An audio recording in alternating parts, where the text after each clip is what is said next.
Bonjour, je vais me présenter, Jean-Luc Tilloy, je suis directeur commercial de la maison Air Création, une société qui fabrique des ULM dans le sud de l'Ardèche en France. On est donc constructeur de nos machines, les ailes, les tricycles, on appelle ça comme ça pour la gamme des ULM pendulaires, et on construit des machines depuis 1982, depuis 28 ans maintenant.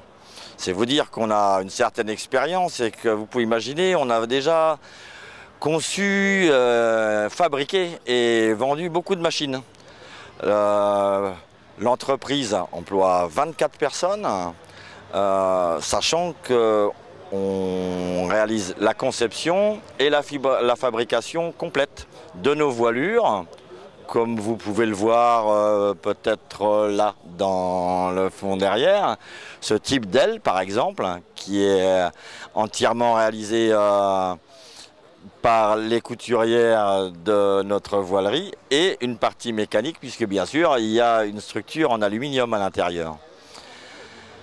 Mais cette aile était la nouveauté de l'année dernière. Le nouveau modèle, on est quand même maintenant presque 30 ans après le début des ULM. Donc vous allez voir maintenant une machine la plus aboutie d'un point de vue technologique. Cette gamme d'appareils qu'on appelle Skyper, comme inscrit dessus, qu'on a également surligné parce que en fait on vend beaucoup à l'export un light sport trike, c'est-à-dire un tricycle léger pour le sport. Et léger c'est bien, mais léger et robuste. Accessible, comme je vous disais tout à l'heure, ça veut dire accessible au pilotage, accessible à l'entretien. C'est pour ça qu'on veut des solutions simples, efficaces et éprouvées, et accessibles au portefeuille.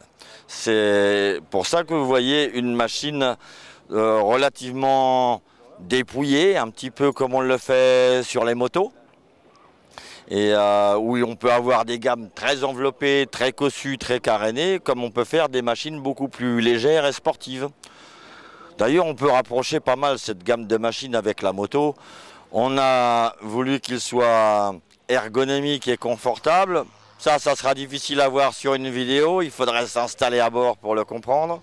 Un minimum d'équipement, instrumentation, quelques sécurités supplémentaires, type les freins à disque sur l'avant, une possibilité de frein du même type sur l'arrière, des réservoirs avec une plus grosse contenance, un petit moteur 4 temps japonais qui permet de faire un moteur léger et économique. Un appareil de ce type est prévu pour une vitesse de croisière à 80-90 km/h avec une consommation de l'ordre de 7-8 litres. Bien sûr, on peut monter en gamme, comme on va dire, comme on le ferait d'ailleurs pour des voitures, mettre un moteur plus puissant et mettre une aile plus rapide.